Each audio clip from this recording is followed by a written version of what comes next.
আসসালামু আলাইকুম। কেমন আছেন সবাই? আশা করি সবাই ভালো আছেন।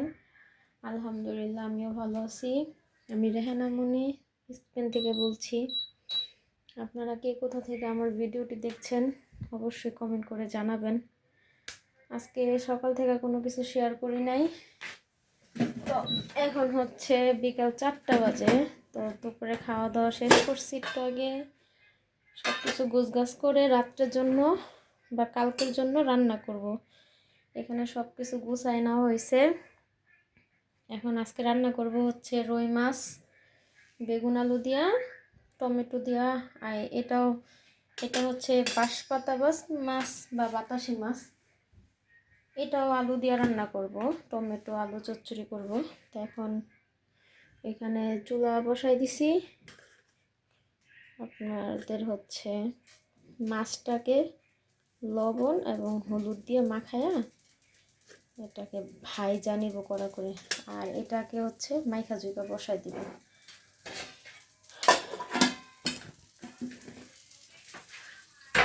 বাচ্চাদের স্কুলের সময় হয়ে গেছে, ওর বাবা গেছে আনতে।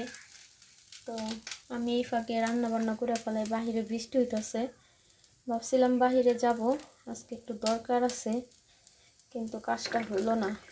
যাই হোক,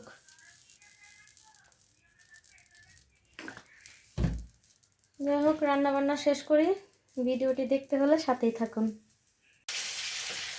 এই তো এখানে মাছ ধরতে দিয়ে দিছি, আর এখানে চচ্চড়ি মাছের এটা কি বলে পাবদা মাছের রেসিপিটা দেখাই দিই।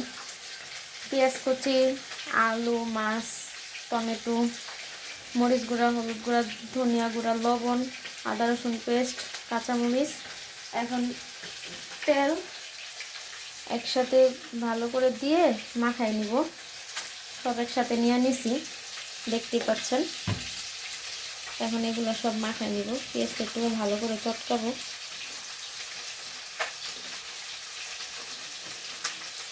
মাখানো শেষ হয়ে গেলে সামান্য পরিমাণ দিয়ে আমি এটা ঢাকা ছাড়া রান্না করব।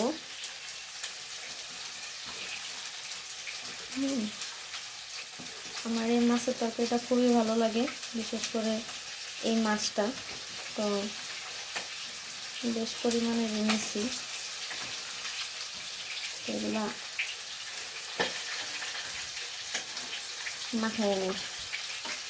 মাখায়া চুলাতে বসাই দিব। এই তো পানি দিয়ে বসাই দিচ্ছি, এটা ঢাকা দিব না, চুলা হাইয়ে আছে, হতে থাক। এই তো এখানে ধনিয়া পাতা কাটা রাখছি। আমার রুই মাছের তরকারিটাও কষানো হয়ে গেছে, পানি দিয়ে দিছি। বলক আসলে মাছ দিয়ে দিব। আর এই যে মাছের চচ্চড়িটাও পানি শুকিয়ে গেলে ধনিয়া পাতা দিয়ে নামাই ফেলব। এখন মালিহাকে একটু খাওয়াবো, তার জন্য গরম। মালিহা গোসল করবো, তার জন্য এসে দাঁড়া রয়েছে। এই যে আমার এই তরকারিটা হয়ে গেছে, মাশাআল্লাহ দেখতে খুব সুন্দর হয়েছে। আশা করি খাইতেও মজা হবে। আমার রান্না বলে কথা।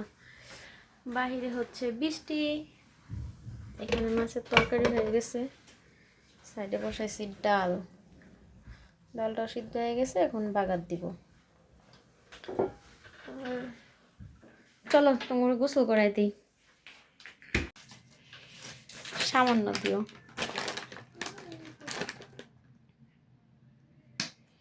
ডালিম স্পেশাল ছানাছোর।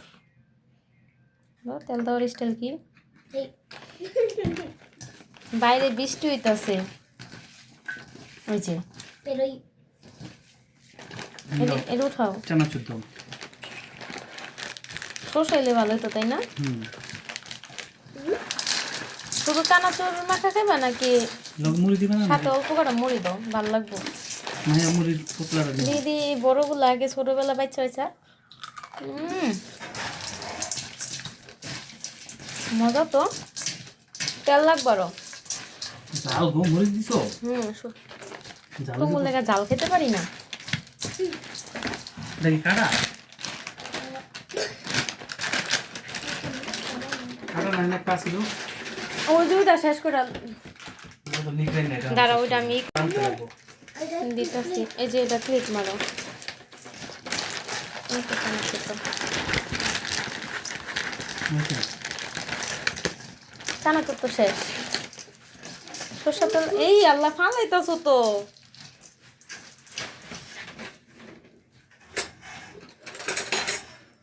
দিয়ে কেমন হয়েছে? সরষের তেল লাগবে আর নাকি আচ্ছা আচ্ছা খাইবা?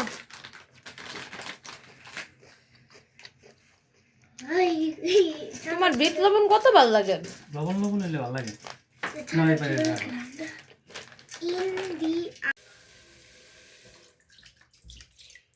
মুড়ি খাওয়ার পরে মনে হইতেছে একটু মিষ্টি জাতীয় কিছু খাই।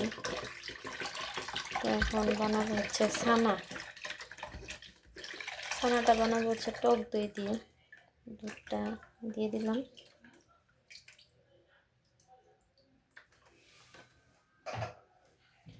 এটা বলক আসলে দিয়ে দেবো হচ্ছে টক দই। তো বলক এসে করছে, এখানে টক দইটা দিয়ে দিব।